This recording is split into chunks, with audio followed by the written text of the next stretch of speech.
Shalom.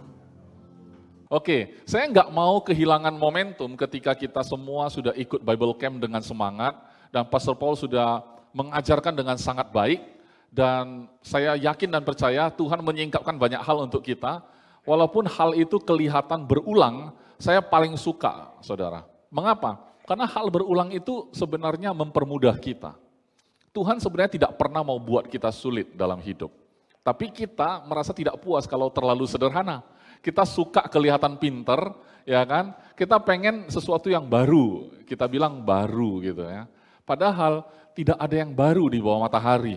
Kenapa kita mau cari yang baru? Carilah matahari yang baru. Karena di bawah matahari itu mungkin ada yang baru lagi. Tapi matahari yang satu ini, selama kita di bawah matahari yang masih itu juga, maka tidak ada hal yang baru. Amin. Ya, jadi termasuk apa yang Pastor Paul ajarkan itu sebenarnya merupakan satu pola. Sehingga saya nggak mau kehilangan momentum ketika kita sudah belajar hal itu, kita dengan segera melupakannya, saudara. Maka saya ingin membahas sedikit ya, khotbahnya sederhana, singkat saja karena kita mau memberangkatkan saudara kita kan. Saudara sudah tahu siapa itu kan? Siapa itu? Siapa mana orangnya? Nah, jadi saya akan memberikan ruang sedikit dan waktu sedikit untuk kita mendoakan saudara kita nanti pada saat beliau sudah berangkat dari kota Medan, beliau memenuhi panggilannya ya dan kita akan mendengarkan kabar baik ya dari beliau. Amin. Nah, jadi gini. Kok jadi ke sana ya? Bible Camp itu yang paling kita ingat bahwa ada pola di mana Pastor Paul mengajarkan tentang perjanjian lama, ya kan 39 kitab, kemudian ada Injil 4 kitab, kemudian ada 23 buku lagi, itu ada di sebagai perjanjian baru, begitu. Kemudian kita juga diberitahu bahwa ternyata roh kita itu sebenarnya sempurna ketika kita terima Yesus. Waktu kita belum terima Yesus, roh kita tidak aktif atau kita katakan mati atau tidur. Makanya disebut mati, orang yang rohnya belum dihidupkan, belum dibangkitkan oleh karena pekerjaan Kristus yang dia belum terima. Ketika dia terima, maka roh dia bangkit dan langsung tidak pakai waktu. Karena roh itu baru. Begitu bangkit ya sudah, rohnya sudah hidup gitu loh. Enggak bisa lagi dipanasin, rohnya dipanasin kayak makanan kan. Aduh udah dingin rohku, ya kan. Kayak makanan, kemarin udah didoakan ya kan makanannya, tapi belum sempat ku makan. Aduh udah 2 jam ku letakkan. Waktu mau makan lagi, doakan dulu biar panas. Oh itu panasin makanan, bukan mendoakan. Kalau doa sekali cukup kan gitu kan untuk makanan, terima kasih, makan gitu loh. Kalau ke pending sebentar, ya lanjut aja makan gitu loh. Tapi kalau dingin kita panasin, tapi roh kita enggak kayak gitu saudara.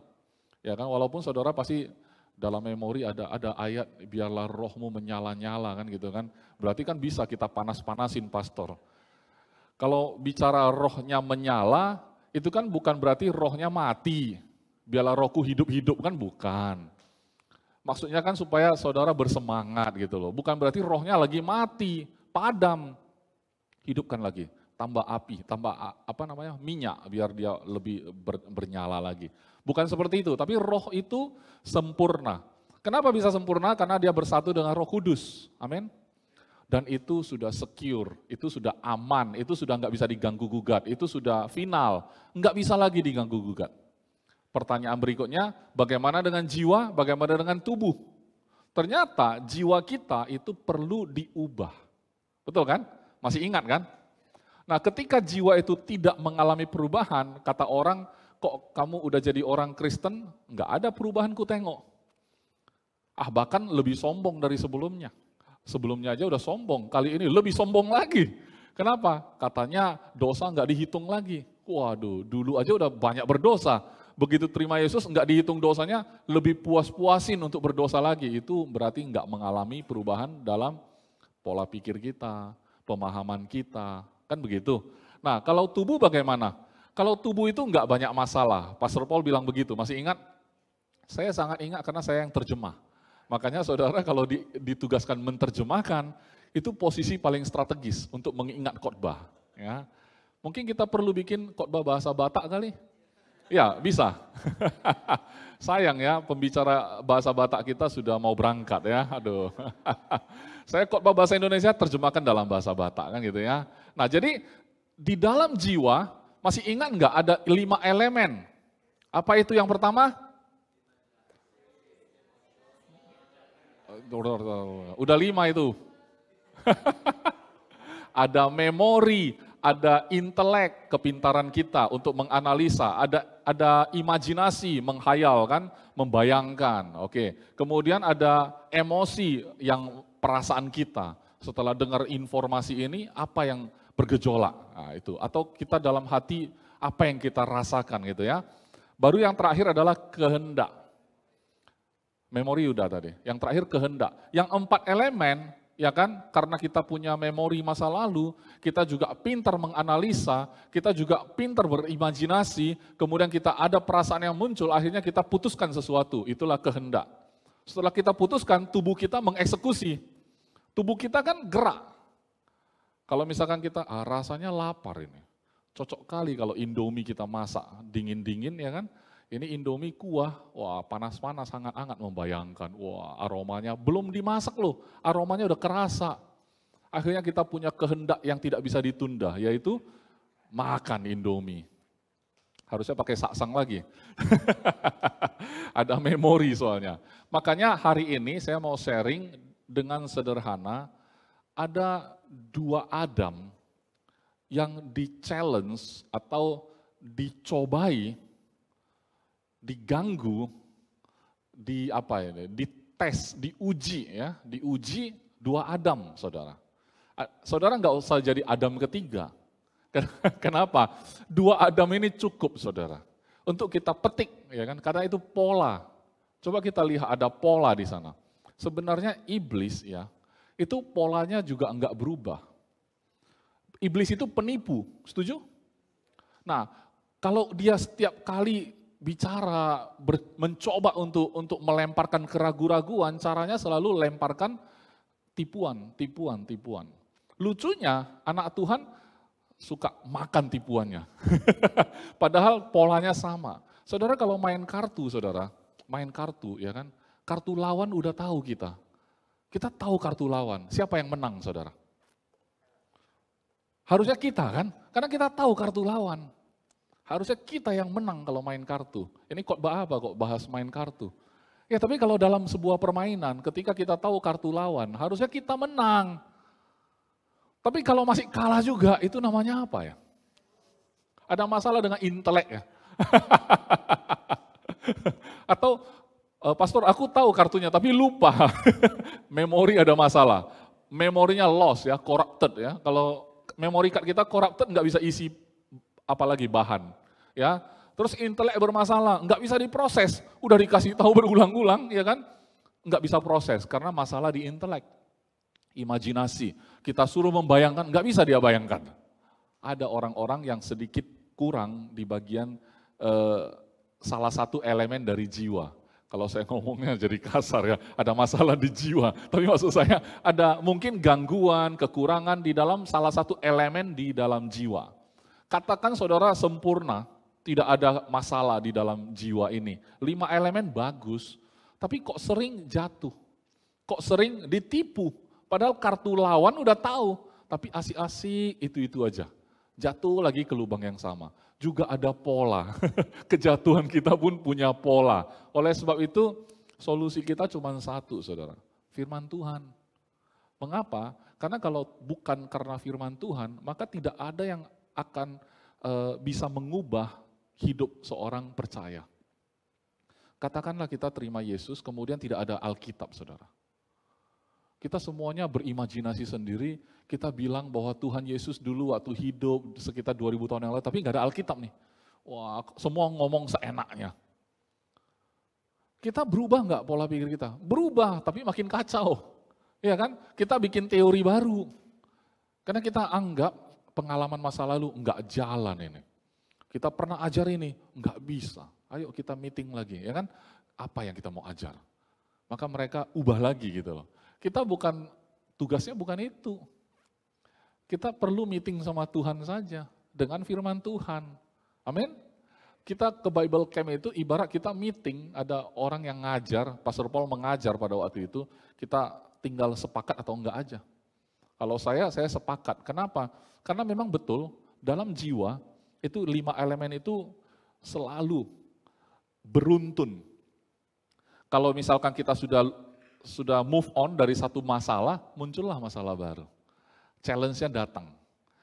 Polanya sama, menyerang kemana? Memori kita, ya kan, intelek kita, imajinasi kita, emosinya kita. Akhirnya kita berkehendak dan tubuh kita mengeksekusi. Kalau kita pakai parameter hukum Taurat, nah berdosa lu. Nah berdosa lu. Dulu sebelum Yesus datang, mereka anggap hukum Taurat itu adalah ketika tubuh ini sudah melakukan baru dihitung. Betul kan? Setelah tereksekusi baru hitung. Kalau berzina itu harus dilakukan dulu, baru hitung. Tapi kalau Yesus mengatakan, walaupun itu terjadi di jiwa, masih memori, masih menghayal, sudah berzina. Berarti jiwa ini sebenarnya bagi Tuhan ini sama dengan real. Tidak ada beda dengan kamu hayalkan dengan sudah jadi kenyataan. Enggak ada beda. Kamu membenci saudara itu terjadinya bukan di tubuh. Membenci orang itu enggak perlu mukul kan.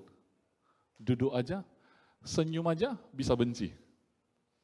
Tubuh itu belum bereaksi, belum menunjukkan gejala. Tubuhnya belum masih santai, tapi jiwanya sudah emosi.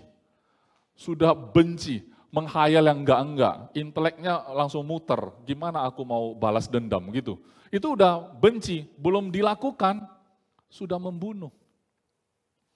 Berarti kan di dalam jiwa ini sangat penting saudara. Kalau memang ini sangat penting, kenapa kita enggak bahas? Kenapa kita enggak belajar untuk melakukan sesuatu? Karena itu Pastor Paul kan minta kita membaca Roma sampai 2 Tesalonika. Supaya apa? Jiwa kita itu mengalami pembaharuan seturut dengan firman. Nah, firman itu yang dia minta kita cari adalah identitas kita dalam Kristus. Supaya kita selaraskan otak kita, pikiran kita, perasaan kita, kehendak kita, diselaraskan sama identitas kita dalam Kristus. Hanya orang-orang yang ikut Bible Camp yang paham ini kayaknya. Kalau enggak ikut Bible Camp, silakan tonton YouTube-nya. Untung kita rekam ya. Nanti coba tonton di YouTube-nya ya. Kemudian saudara selaraskan lagi ya kan. Kira-kira apa sih maksud khotbah hari ini gitu loh. Jadi jiwa kita itu sebenarnya siapa yang kasih memori? Tuhan yang kasih kemampuan itu. Intelek. Ini semua kan Tuhan yang kasih. Tapi kalau kita pakainya salah, atau kita nggak tahu caranya, itu lebih banyak mudarat daripada manfaat. Lebih banyak mencelakakan daripada bermanfaat. Iya, kita bisa melakukan sesuatu hanya dengan pola pikir kita. Kita bisa menciptakan sesuatu, gini loh, kalau orang ilmuwan itu sebenarnya kata orang gini ya, sesuatu itu tercipta 2 kali. Sebelum itu jadi kenyataan, dia tercipta dulu di pikiran dia. Kalau dia mau bangun gedung, sebelum gedungnya dibangun jadi kenyataan, dia terlebih dahulu membangunnya dalam pikiran, image, hayalan, angan-angan, intelek, hitungan. Dia sudah buat dulu itu. Di dalam jiwanya sudah terproses. Setelah itu tercipta dalam jiwa, dijadikanlah dalam realita. Jadi itu ilmuwan. Oleh sebab itu ilmuwan itu melatih pikirannya, melatih daya hayalnya, melatih daya hitungnya. Akhirnya mereka rasanya puas sekali ya dengan eksperimen yang mereka lakukan. Dan puji Tuhan mereka banyak menemukan vaksin, mereka banyak membuat kamera, lampu, ya kan? Banyak dari temuan-temuan saintis ini atau ilmuwan ini yang kita bisa nikmati hari ini. Siapa yang kasih? Tuhan yang kasih. Terus saudara dan saya katanya dalam Kristus. Apakah saudara bisa memiliki daya cipta seperti mereka? Para ilmuwan. Harusnya bisa. Tapi kalau kita nggak dikasih tahu, tidak ada dalam memori bahwa kita bisa suatu hari kelak, saya bisa jadi penemu. Enggak mungkin, kenapa? Enggak ada memori. Dari opung-opung nggak ada yang penemu. Menghilangkan barang ada, menemukan barang nggak ada. Dari histori nggak ada gitu kan. Maka kita kalau patokan sama memori itu, maka kita akan memutuskan bahwa saya bukan saintis. Jadi saya adalah orang yang rendah hati. Saya tahu diri.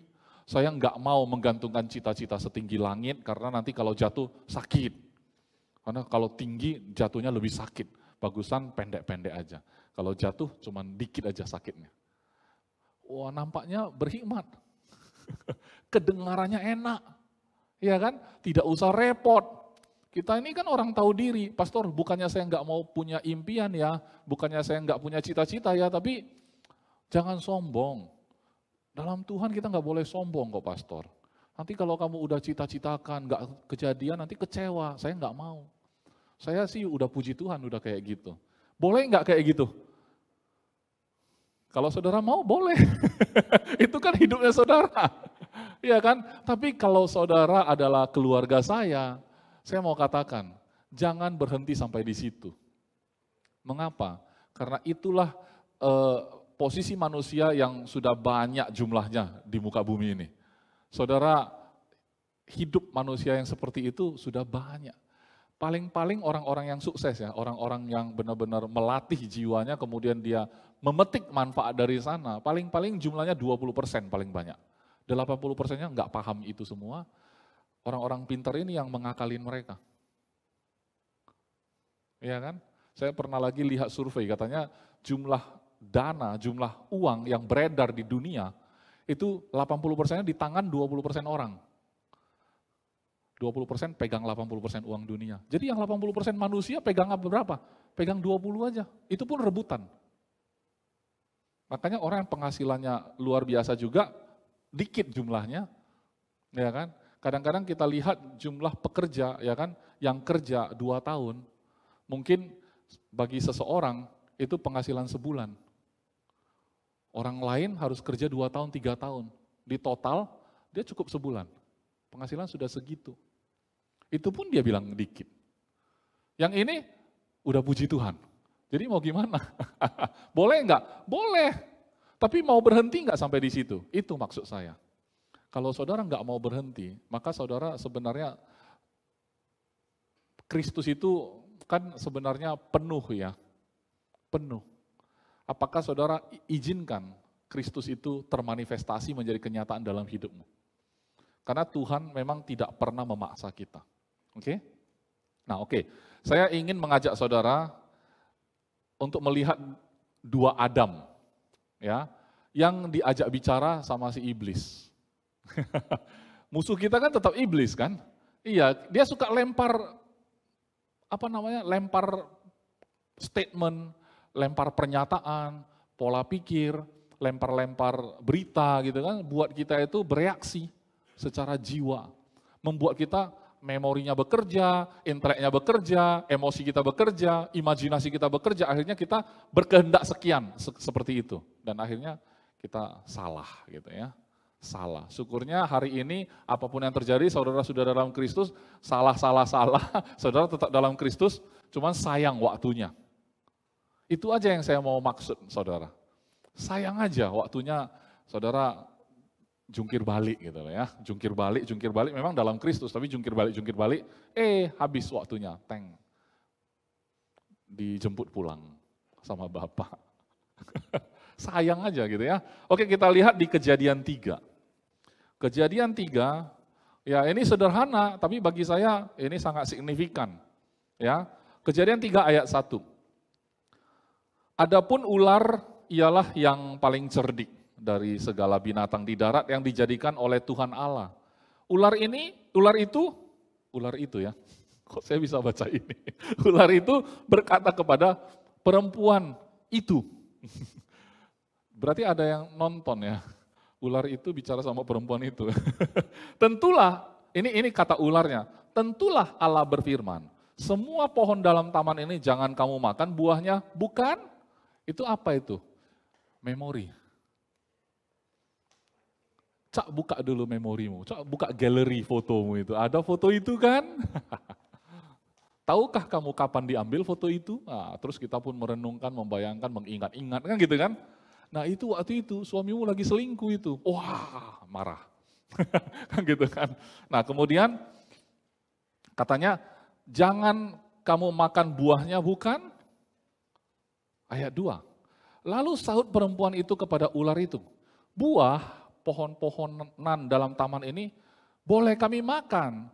Tetapi tentang buah pohon yang ada di tengah-tengah taman, Allah berfirman, jangan kamu makan ataupun rabah buah itu. Nanti kamu mati. Ya, berbalas pantun ya. Ingat enggak Tuhan pernah ngomong begitu? Kalau saya baca di Kejadian 2 saudara, itu dikasih tahu kepada Adam. Dan Adam pun waktu itu baru sendiri. Kemudian Adam menama-namai hewan-hewan. Setelah melakukan tugasnya, dibuat Tuhan tidur dia. Setelah tidur, dibangunnya seorang perempuan jadi pendampingnya. Setelah dapat pendamping, barulah kejadian ini. Berarti saya yakin Adam kasih tahu Hawa, enggak boleh kita makan buah itu, kan gitu. Nah, masalahnya kan dia berbalas pantun pakai firman Tuhan juga. Sudah benar itu? Sudah benar. Tuhan berfirman, semua pohon di dalam taman ini boleh kami makan kok, kecuali yang di tengah-tengah taman. Allah berfirman, jangan kamu makan, ataupun raba. Ini ada tambahan di sana, saudara pasti sudah tahu, ya kan AGF, ya kan. Pastor, kami tahu kok, ya kan. Hawa salah di situ, katanya jangan raba, ya kan. Saya rasa gini ya, ini enggak terlalu efek mau ditambah raba atau enggak, bukan gara-gara ditambah terus dia gagal, enggak ya. Karena jangan kamu makan atau raba. Mungkin dia kasih standar lebih tinggi, raba pun nggak boleh. Kan lebih bagus. Katakanlah dia salah ingat ya, jangan kau makan buahnya. Taruhlah dia tambah, kepo. Jangan kami makan, raba pun nggak boleh. Menambah nggak boleh raba pun saya rasa nggak terlalu masalah sebenarnya. Malah lebih bagus, lebih jauh lagi dari pohon itu. Tapi kan iblis nggak stop sampai di sana. Ya kan, dia bilang lagi ayat 4, tetapi ular itu berkata kepada perempuan itu, ya kan, sekali-kali kamu tidak akan mati. Nah ini informasi baru saudara. Jadi iblis suka kasih informasi yang terkesan baru. Kalau dulu kamu pernah dengar bahwa firman Tuhan bilang, kalau kamu makan ini kan mati bukan? Iya, sekali-kali enggak. Kalau kamu makan tidak mati. Terus apalagi selain tidak mati, ini yang terjadi, ayat 5. Tetapi Allah mengetahui bahwa pada waktu kamu memakannya, matamu akan terbuka. Dan kamu akan menjadi seperti Allah, tahu tentang yang baik dan yang jahat. Saya mau tanya saudara ya, dalam sampai ke ayat 5 ini, menurut saudara, iblis bohong enggak sih? Bahwa dia akan jadi seperti Allah kalau makan ini.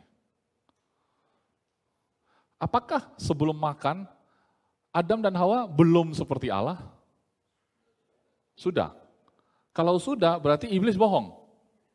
Hah? Enggak bohong. Kenapa Bu enggak bohong, Bu?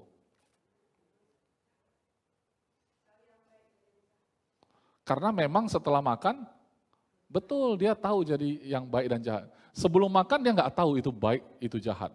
Semuanya baik. Jadi enggak ada di memori itu jahat. Enggak ada di dalam intelek dia jahat itu kayak apa. Enggak ada dalam imajinasi dia itu jahat itu kayak apa gambarnya. Enggak ada emosi dia kalau jahat itu bisa jadi apa. Mati itu kayak apa, enggak ada feelingnya. Ini jiwa masih murni. Belum terkontaminasi. Memorinya masih bagus. Enggak ada memori jahat. Iya kan? Enggak ada imajinasi jahat. Semuanya baik-baik saja. Tapi lihat ya, setelah dia mengatakan begitu, ayat 6. Perempuan itu melihat. Kalau sudah namanya melihat, saudara. Perempuan itu kalau sudah melihat bahaya, saudara. Jangan sampailah dia lihat. Kalau udah lihat ngeri kali. Bang Herman pun udah senyum. Kawanku bilang kalau ditambah lagi jari telunjuk lebih bahaya. Ditunjuknya Pak, pengen ini. Layar sentuh lah itu. Kan gitu kan, istriku enggak kayak gitu. Makanya pegang erat-erat tangan istrimu kalau lagi ke mall, ya kan? Jangan dia menyimpang ke kiri dan ke kanan. Kalau sampai dia udah lihat bahwa apa? Bahwa tas itu baik, bukan ya, bahwa buah pohon itu baik untuk dimakan dan sedap. Bayangkan, imajinasinya udah kerja belum? Waduh, membayangkan. Emosinya udah dapat belum? Kelihatannya, ya kan? Sedap kelihatannya. Lagi pula pohon itu menarik hati. Emosinya udah bekerja nih. Karena apa? Karena memberi pengertian. Benar enggak? Benar enggak pohon itu memberi pengertian? Kalau kita simak, benar. Kalau kita simak baik-baik, bagus juga ya. Karena memang dia itu semuanya bagus. Berarti memang sebaiknya enggak usah dilihat. Kalau dilihat pasti bagus. Karena waktu itu dia polos, semuanya bagus. Semua pohon bagus. Kan Tuhan juga nggak bilang pohon itu jelek, kan nggak? Pohon yang satu ini jangan dimakan. Semua boleh dimakan, kecuali satu. Kan dia nggak bilang jelek. Karena walaupun jelek tetap kelihatan bagus. Kenapa? Karena memang tidak ada yang jahat. Semuanya baik. Nah itu semuanya awalnya seperti itu. Kemudian karena memberi pengertian, lalu ia mengambil, tubuhnya bereaksi kan? Tubuhnya mengeksekusi, petiklah buah itu ya, kemudian ambil dari buahnya dan dimakannya. Kemudian dia berikan juga kepada suaminya yang bersama-sama dengan dia. Kalau dia bilang beri suami kepada suaminya yang bersama-sama dengan dia, berarti dari awal sampai akhir suaminya ada di situ. Ya kan? Berarti ada di situ. Dan suaminya pun memakannya. Tahu kenapa? Karena dia sayang istri. Apapun yang dikatakan istri, bagus. Polos kan? Jadi sebenarnya jiwa dia itu masih sangat polos, saudara. Cuman satu yang saya bisa simpulkan, dia nggak taat. Kan begitu. Dia nggak taat gitu aja, sesimpel itu saudara. Tapi kata simpel yang sekecil itu tidak taat menimbulkan maut. Dosa ketidaktaatan menimbulkan maut, saudara. Catat kata-kata saya. Gara-gara tidak taat, maut masuk dalam bumi, di dunia ini. Ya kan? Adam pertama itu membawa dosa masuk gara-gara tidak taat saja. Bukan karena pohonnya jelek, bukan karena pohonnya beracun. Cuman pohon itu jadi tahu baik dan jahat. Kalau enggak makan kan semua baik. Ya kan? Nah sekarang saya mau bandingkan kepada Adam kedua, saudara. Saudara coba ingat-ingat, kalau kejadian ini Adam dan Hawa posisinya lapar atau kenyang? Dalam hal ini tidak ada kata lapar, betul nggak? Karena di Taman Eden semuanya bagus. Pasti mereka makan sebelum lapar. Dan mereka pasti nggak ada yang namanya kekenyangan begah, nggak ada. Karena nggak ada sakit penyakit waktu itu. Nggak ada kayaknya susah buang air besar, nggak ada. Semuanya bagus kan. Karena kan intinya adalah semua baik. Taman Eden kira-kira gitu ya. Kayaknya benar-benar bagus sekali. Posisinya sempurna semua. Mungkin kalau makan pun dia tinggal perintah aja buahnya yang jatuh. Ya kan tinggal masuk mulut aja. Atau dia perintahkan jerapah tolong dulu petikkan dulu kan gitu kan. Dipetikkannya kan. Nah, singanya mungkin jadi binatang piaraan kan gitu kan, tolong ambilkan dulu apel kan. Si singanya lari ke sana ambilin apel ke Adam. Mungkin kayak gitu. Katanya mengusahakan taman yang begitu luas, mungkin dia dibantu sama hewan-hewan itu. Karena dia menguasai di sana kan gitu ya. Cuman nggak ada yang sepadan, makanya Tuhan kasih perempuan. Nah, sepadan lah ya kan. Kemudian inilah yang terjadi saudara. Posisinya nggak lapar saudara. Posisinya baik-baik. Tidak kekurangan satu apapun. Tidak lemah, tidak posisi yang hidupku sempurna kecuali belum kumakan ini. Begitu kumakan lebih sempurna. Enggak kayak gitu. Justru posisi dia enggak kurang. Tapi yang kurangnya mungkin satu ya. Karena iblis bilang gini, ada satu informasi. Sebenarnya kamu kalau makan enggak mati, tapi kamu jadi kayak dia. Jadi kayak dia. Di ayat berikutnya kan ada dikatakan bahwa lalu berfirmanlah kan ayat 22. Berfirmanlah Tuhan Allah. Ayat 22. Sesungguhnya manusia itu telah menjadi seperti salah satu dari kita. Jadi ini kan Tuhan mengaku bahwasanya setelah mereka makan, ini memang mereka telah menjadi seperti salah satu dari kita. Tahu tentang yang baik dan yang jahat. Maka sekarang jangan sampai ia mengulurkan tangannya dan mengambil pula dari buah pohon kehidupan itu dan memakannya sehingga ia hidup untuk selama-lamanya. Tuhan nggak mau posisi yang tidak taat ini menjadi kekal. Tuhan tidak mau manusia yang diciptakan itu jadi tidak sesuai dengan harapan dia, rancangan dia, nggak mau. Makanya jangan kasih makan pohon kehidupan. Oke, saudara tahu kisahnya kan? Tapi manusia menjadi sama seperti salah satu dari kita. Saya nggak tahu ya secara teologisnya gimana menjelaskan itu. Tapi saya pribadi dengan kebodohan saya, ya kan, ketidakpahaman saya secara teologis, bagi saya Tuhan itu kan Allah Bapa, Anak dan Roh Kudus. Satu-satunya pribadi dari Tuhan yang 3 Tritunggal ini yang pernah ngalamin jadi manusia hanya Yesus kan. Dan Yesus merasakan itu semua. Yesus menjadi Adam kedua. Jadi di Taman Eden saja sudah tahu kisahnya bahwasanya Adam ini sudah sama dengan salah satu dari kita, yaitu pribadi Yesus yang jadi manusia. Tahu baik dan jahat. Yesus tahu nggak baik dan jahat? Tahu. Karena dia jadi manusia. Tapi bisa overcome, bisa overcome itu apa? Bisa menaklukkan.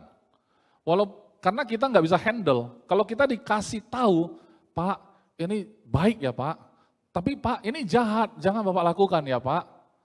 Diajarin kayak gitu. Tapi nyatanya kita lakukan juga yang jahat. Yang baik pun nggak kita lakukan, kan gitu. Itu masalahnya. Jadi tahu pun percuma. Pohonnya adalah pengetahuan baik dan jahat. Pertanyaan saya, sudah tahu so what? Enggak mampu. Pohon ini cuma pengetahuan. Berarti kalau firman Tuhan sampai jadi pengetahuan saja, ini akibatnya. Kita enggak mau hanya tahu tentang firman Tuhan. Oh, saya tahu pastor, di situ kalau nggak salah ayatnya di sini. Di kitab ini ada referensinya kayak ensiklopedia berjalan. Ya, bukan itu poinnya. Ya, oke. Nah, kita lihat di Matius 4. Kalau tadi Kejadian 3, sekarang Matius 4. Sama-sama kitab pertama, ya, kitab pertama. Nah, di sini Yesus dicobai. Matius 4 ayat 1. Maka Yesus dibawa oleh Roh, R-nya besar loh ya, ke padang gurun untuk dicobai iblis. Dan setelah berpuasa 40 hari dan 40 malam, akhirnya lapar. Namanya sudah lapar, saudara, dan dia tahu namanya lapar harus makan, kan gitu ya. Lalu datanglah si pencoba itu dan berkata kepadanya, jika engkau anak Allah, katanya. Ini kan kejadian ini, saudara harus ingat ya, pakai memori lagi. Ini kan sebenarnya Yesus setelah dibaptis, setelah ada bukti Roh Kudus turun ke atasnya dalam bentuk seperti burung merpati, kemudian ada suara dari langit mengatakan, inilah anakku yang kukasihi, kepadanya aku berkenan. Tuhan mengendorse anaknya, inilah anakku, kan gitu kan, udah clear. Sekarang itu firman Tuhan kan. Jadi bayangkan ya kalau saudara posisinya Yesus ya, oke, posisinya Yesus nih. Saudara sudah diteguhkan lewat firman, engkau anakku yang kukasihi, kepadamu aku berkenan. Tuhan bilang begitu nih, oke. Nah, besoknya posisinya lapar. Saudara ditantang, dilemparlah sama iblis statement ini, jika engkau anak Allah. Ya kan? Saudara pernah enggak sih mengalami pencobaan seperti ini? Ketika ada masalah, saudara nggak tahu cara menghadapinya, ya kan? Seperti ada suara, memang nggak ada suaranya, tapi seperti ada suara keraguan-raguan dalam hati saudara, bertanya begini kepada saudara, dalam hati saudara, kalau engkau betul anak Allah, harusnya masalah ini selesai. Coba doa. Ku kasih waktu 1 minggu, selesai enggak? Kalau engkau anak Allah harusnya selesai. Udah ku kasih waktu loh 1 minggu. Coba doakan. Atau sakit, jika engkau anak Allah, sembuhlah dari penyakit. Doakan, kan kamu bilang berkuasa. Nggak ada nama lain ya kan yang tidak tunduk di bawah nama Yesus. Pakai nama Yesus, doakan kalau kamu benar anak Allah. Sampai kamu nanti sudah baca Roma sampai 2 Tesalonika. Dalam Kristus, dalam Dia, melalui Kristus, melalui Dia. Haleluya, catat, muncul yang kayak gini. Jadi ini imunisasi saudara. Setelah saudara jalani itu pun muncul perkara seperti ini, saudara tidak tertipu. Amin. Itu maksud saya hari ini. Bahkan setelah saudara jalani dan saudara ngalamin ini, saudara nggak tertipu. Mengapa? Karena ini Yesus, saudara. Pastor Paul bilang, saudara nggak mungkin menjalani kehidupan seperti yang Yesus jalani. Tapi saya mau kasih pernyataan bahwa kan kamu percaya kamu dalam Kristus. Kamu percaya kamu dalam Kristus. Kristus yang kayak apa? Kristus yang tidak bisa dibohongi iblis. Mengapa? Karena jika engkau anak Allah, perintahkanlah supaya batu-batu ini menjadi roti, ini sangat relevan dengan masalah yang sedang dihadapi. Kan lapar. Jadi gini, ini beda sama Adam. Adam posisi nggak lapar. Ini lapar.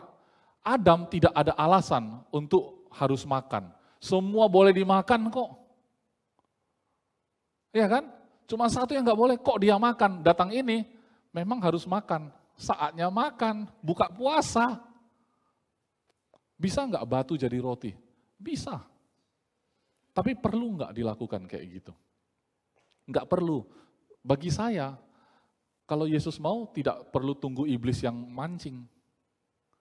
Kalau Yesus butuh, tidak butuh dipancing iblis dulu. Jadi saudara jangan kayak satu gaya orang Medan. Ya. Aku ini orangnya pantang diajak. Ya kan? Lu jual, gua beli. Orang Cina pun suka ngomong gitu. Lu jual, gua beli. Ya kan? Lu baik sama gua lebih baik lagi sama kau. Kan gitu kan. Entah apa poinnya, nggak tahu. Kalau kamu baik sama aku baik sama kamu. Itu kan biasa ya. Kok sombong pula gitu. Kalau kau jahat sama aku lebih jahat lagi. Ya semua orang kayak gitu. Apa bedanya gitu loh. Kok waktu ngomong statement ini kok sombong gitu loh. Itu kan statement yang biasa gitu loh. Kan statement yang luar biasa itu, walau kau jahat aku tetap baik. Tapi kan kalau kita ngomong gitu orang bilang kita bodoh. Makanya kita nggak mau kelihatan bodoh. Kenapa? Intelek kita bermain. Kalau aku buat kayak gitu, imajinasi kan. Kalau aku ngomong kayak gitu, walaupun itu firman Tuhan, nanti orang bilang aku bodoh, diinjaklah aku. Kalau aku diinjak, nanti jadi pengalaman masa lalu, memori, ya kan, emosilah aku. Akhirnya kehendakku adalah tidak mau aku ngomong. Enggak mau lagi aku berkawan, itu keputusanku. Jadi ini semua berkecamuk saudara. Tapi lihat, apakah sisi jiwanya Yesus ketika memorinya, ya kan, kamu kan udah 40 hari nggak makan. Ya kan 40 hari nggak makan kan, lemes, pasti lemes. Perasaannya gimana? Iya betul lapar. Imajinasinya gimana? Wah seandainya batu ini bisa diubah jadi roti, kenyanglah perutku. Kan gitu, membayangkan. Akhirnya putuskan buat batu jadi roti. Tapi Yesus enggak. Maksudnya gini, kalau Yesus mau bisa, tapi poinnya bukan karena iblis. Next. Tetapi Yesus menjawab, ada tertulis manusia hidup bukan dari roti saja, tetapi dari setiap firman yang keluar dari mulut Allah. Saya pikir ini omongan, iblis nggak perlu dengar.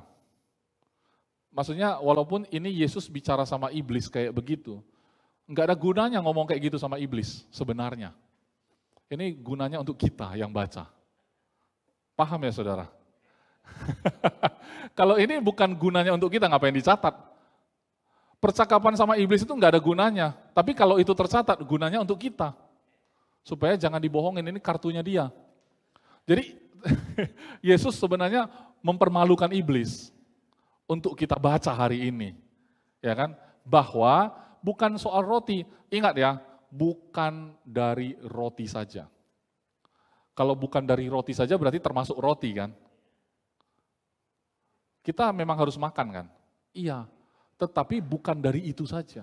Jadi hidup kita itu maksudnya gini, Yesus itu sedang mengextend hidup kita. Manusia hidup itu bukan tubuh tok. Bukan perkara perut tok. Tapi jiwa kita, roh kita, Ini kan harus utuh tiga-tiganya. Makanya yang dua ini apa? Firman Tuhan. Kalau roti cuma bisa penuhi daging atau tubuh. Jiwa dan roh itu makanannya firman. Jadi iblis suka mengajak manusia pikir di level tubuh. Lihatlah badanmu aja lemah kayak gini. Mana bisa kamu penginjilan. Kan gitu. Kamu aja masih kekurangan. Gimana kamu bisa memberitakan kabar baik? Kamu aja keluarga masih begini. Mana bisa kamu jadi berkat? Kan gitu kan. Padahal untuk jadi berkat bukan perkara orang harus sempurna dulu segala macam. Kenapa? Kalau tunggu sempurna nggak akan kesampaian, saudara. Paulus sampai mati pun dia tetap pasti menganggap dia nggak sempurna. Saudara setuju nggak? Tapi dia sudah melakukan panggilannya dengan luar biasa. Pertanyaannya, Yoel mau berangkat nih. Posisinya sempurna nggak? Bisa kita jadi sempurna kalau kita masuk dalam pribadi Yesus. Kalau kita dalam pribadi yang sempurna, maka kita sempurna. Cuman pribadi yang sempurna itu pun suka dilempar pernyataan begini. Walaupun sempurna, mana tunjukkan dulu kesempurnaanmu. Take me out, ya kan? Pria sejati, tunjukkan dirimu. Pesonamu ya. Pria sejati, tunjukkan pesonamu kan gitu kan. Kita kadang-kadang dipancing untuk tunjukkan pesona. Buktikan dulu kamu anak Tuhan. Buktikan dulu anak Tuhan. Buktinya bukan anak Tuhan lebih sukses dari kamu. Mana mungkin kamu bisa. Kamu nggak layak gitu ya. Kamu nggak layak. Jadi yang digoncang oleh iblis adalah identitas. Coba balik ke ayat sebelumnya. Ayat 3. Jika engkau anak Allah. Berarti yang digoyang bukan soal makanan sebenarnya. Identitas. Itu yang mau digoyang. Kalau itu bisa runtuh, selesai sudah. Betul juga ya, aku bukan anak Tuhan kalau kayak gitu. Soalnya aku ubah dalam nama Yesus, nggak bisa berubah. Batu tetap batu, makin keras pula. Ya kan, persoalanku makin keras. Bukannya lunak jadi makanan. Waduh, berarti betul, aku bukan anak Tuhan. Jadi, kalau saya ya mungkin ngalamin hal seperti ini, maka saya akan bilang, bukan urusanmu. Kalau iblis bilang, jika engkau anak Allah, iya aku memang anak Allah. Jika engkau anak Allah, buktikanlah. Tidak perlu. Yesus saja nggak buktikan, masa aku lebih hebat? Betul kan? Yesus saja nggak perlu buktiin, masa kamu mau buktiin? Berarti ada sesuatu yang kita sebut stabil ya. Kestabilannya Yesus itu mentok banget sebagai manusia. Adam kedua. Dalam konteks ini coba lihat Yesus sebagai manusia aja, nggak usah lihat dia itu sebagai Tuhan dulu. Dia adalah manusia nih. Dan dia itu benar-benar stabil. Sepertinya dasarnya kokoh. Kalau Rasul Paulus bilang berakarlah dalam Kristus. Kristus berakar kemana waktu jadi manusia? Iya kan? Kita berakar dalam Kristus. Diajar begitu. Tapi Yesus waktu jadi manusia berakar ke siapa? Karena dia itu firman yang jadi manusia, dia berakar pada diri sendiri. Berarti dia kokoh, udah pasti. Kalau dia goyang-goyang, kita mana mungkin percaya Yesus. Ini Tuhan apa? Ini manusia yang jadi Tuhan. Karena dia manusia, mungkin dia sempurna, dia jadi Tuhan. Ini bukan loh, dia Tuhan yang sempurna jadi manusia. Itu bedanya. Kalau agama mungkin ngajarin kita supaya kita sempurna, mudah-mudahan lahir jadi dewa. Itu kan banyak filmnya sekarang kan. Ada Thor. Udah nonton Thor? Manor Thor? Enggak, bukan. Yang apa itu? Marvel ya? Iya kan? Itu kan ada Zeus, ada dewa-dewa. Itu mereka bunuh-bunuhan sesama dewa. Jadi kok bisa jadi dewa ya? Ya kalau dia kelakuannya baik sebagai manusia, nanti dia mudah-mudahan lahirnya jadi alam dewa gitu. Itu yang diajarkan keyakinan-keyakinan di dunia ini gitu. Tapi Tuhan bukan dewa yang jadi manusia. Bukan dewa juga, dia Tuhan pencipta. Kalau dewa yang dimaksud masih bisa dibunuh-bunuh di dalam cerita ya. Udah jadi dewa pun bisa dibunuh, saya lucu juga nontonnya ya. Udah jadi dewa masih bisa dibunuh. Jadi ya itu cerita saudara. Cerita. Tapi kalau si penciptanya langsung turun, saya rasa Tuhan adalah Tuhan yang bertanggung jawab. Kalau kita lihat di Kejadian 3, yang gagal manusia, tapi itu Tuhan sayang. Itu anaknya. Dia tanggung jawab. Caranya gimana? Dia jadi pengganti. Kata pengganti ini, saudara, replacement, ini adalah kata kunci. Kenapa? Karena kalau tidak digantikan, itu tidak akan bisa kita perbaiki. Kalau saudara Adam 1 memperbaiki diri lewat keturunannya, perbaiki diri terus, nggak berhasil. Sudah terbukti kan? Memperbaiki terus, generasi ke generasi, perbaiki, makin parah. Hanya satu jalannya, replacement. Adam kedua, Tuhan langsung datang jadi manusia, berikan hidupnya. Saudara, terima dia, terima posisinya, langsung jadi ciptaan baru. Itu yang bisa. Replacement baru bisa. Berarti kalau kita mau replace sesuatu dalam jiwa, karena saya cukup sampai di percobaan yang pertama aja, tidak perlu lagi Yesus dicoba yang kedua. Mengapa? Ini cukup memberi gambaran kepada kita bahwa sebenarnya identitas kita yang baru yang kita terima hanya sekedar simple terima Yesus. Selanjutnya PR kita apa? Roh sudah hidup, tidak akan mati lagi, dan roh ini sempurna, jiwa kita yang up and down, tubuh kita itu yang bisa lapar lagi, ya kan? Nanti makan, lapar lagi. Tapi udah makan, ya udah jam berapa? Lapar lagi. Sampai kita mati. Kalau roh itu udah aman kan? Jiwa dan tubuh, ini pergumulan kita, saudara, sampai kita mati, saudara. Yang saya mau bilang, tubuh ganti tubuh, jiwa ganti jiwa. Replacement. Kalau saudara memori, intelek, imajinasi, emosi, dan kehendak tidak di-replace dengan firman Tuhan, saudara, maka yang ada di memori itu saja. Dendamlah terus, saudara, dalam hidupmu. Kisah-kisah yang di masa lampau, di mana engkau tersakiti, ya kan, jadi kepahitan. Saudara benci banget gitu ya. Kecewa sama laki-laki, kecewa sama perempuan, akhirnya melenceng mereka. Karena terlalu pintar. Kalau nggak bisa kayak gini, begini, cari jalan terus, inteleknya bekerja terus. Tidak ada firman Tuhan yang masuk. Ya kan, ketemu kawan di dunia, terima nasihat. Wah, kalau aku jadi kau, aku udah gini. Betul juga ya, langsung menghayal. Betul juga kata kawan ini. Kalau aku nggak seperti yang dia bilang, aku pasti dianggap bodoh. Aku harus ambil tindakan ini.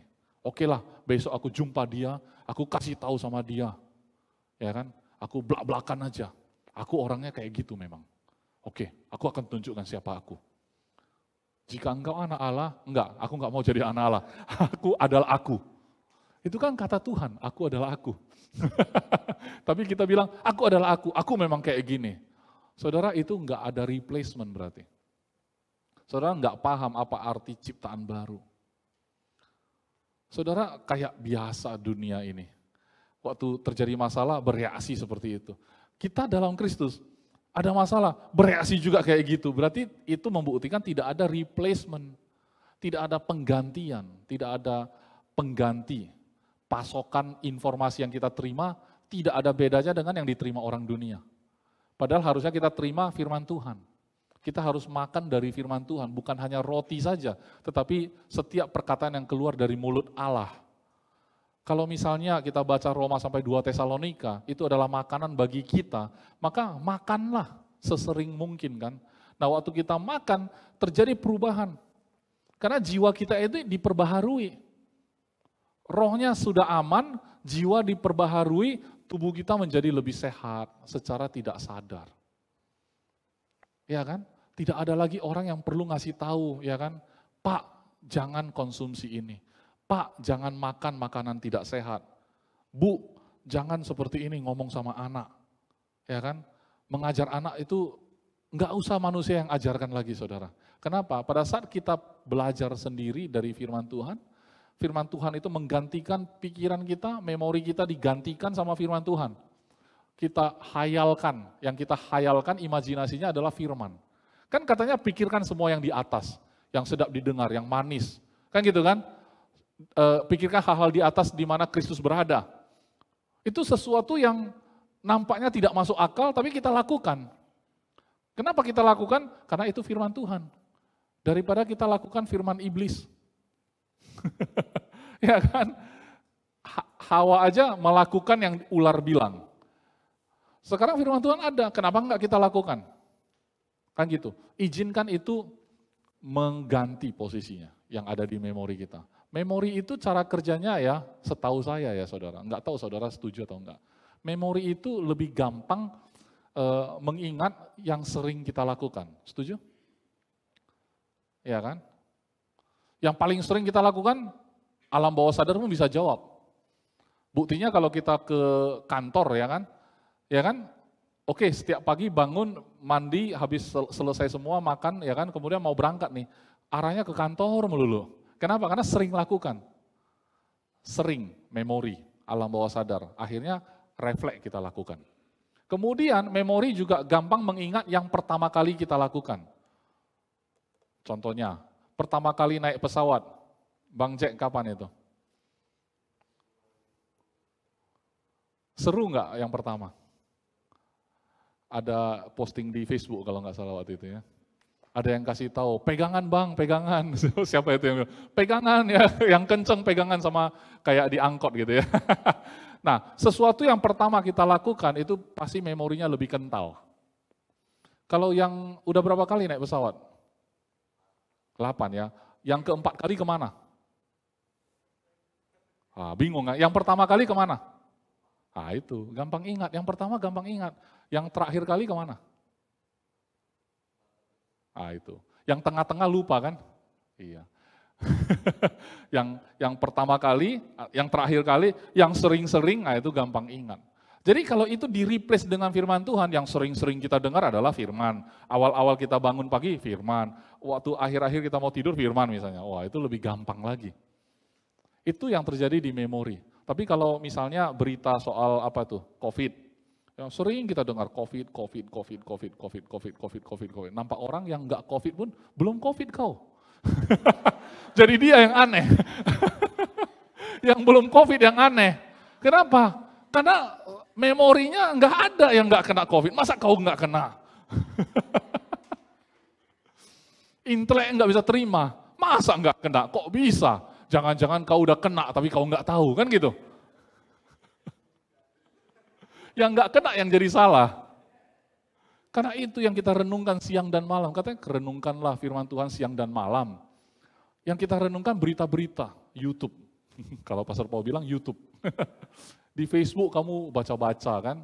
Si A sudah kayak gini, si B sudah kayak gini, resahlah hatimu. Nah itu semua jiwa bergejolak. Kita membanding-bandingkan siapa lebih bahagia gitu kan, seandainya suamiku kayak suami dia, seandainya istriku seperti istri dia kan gitu. Seandainya aku belum married, yang belum married, seandainya aku sudah married hari ini.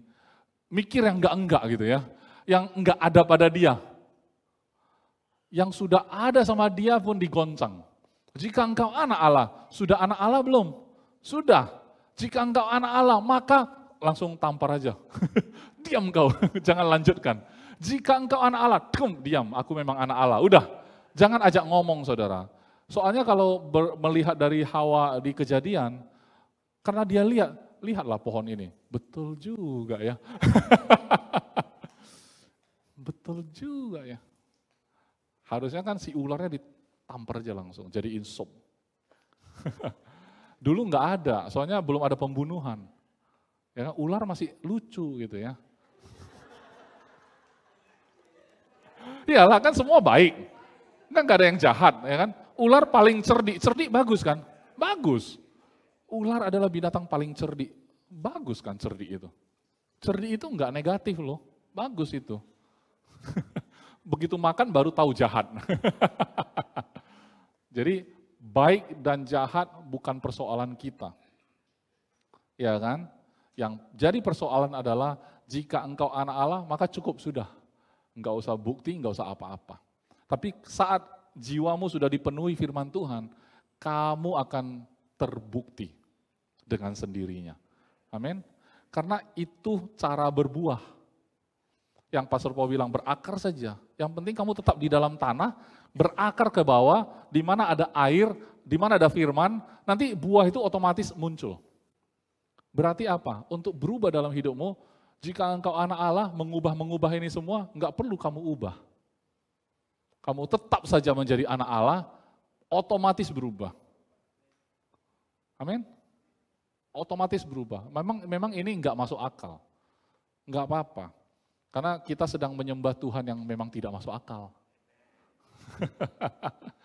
Kalau dia bisa diprediksi, ya kan? Kayak misalnya, pokoknya aku kalau lakukan ini, pasti Tuhan begini. Kalau aku lakukan ini, pasti Tuhan begini. Kita yang atur nanti. Dia bukan Tuhan lagi. Dia robot. Pokoknya aku doanya kayak gini, pasti jawabannya gini. Kalau jawabannya enggak begini, mungkin doanya salah. Tanya lagi sama orang yang agak ngerti. Gimana kamu berdoa? Oh gini ya, oke aku ubah. Doa, betul Tuhan jawab. Berarti Tuhan robot. Kita cari password. Aduh, kunci yang Anda masukkan salah. Coba sekali lagi. 3 kali salah, tunggu 10 menit. Tunggulah. Nanti coba lagi. Benar gitu ya. Terus ingat, memori passwordnya. Bukan kayak gitu. Bukan kayak gitu. Saya percaya hidup saudara akan berubah. Amin. Tapi bukan karena saudara mengupayakannya, tetapi saudara tetap tinggal dalam firman itu sendiri. Amin.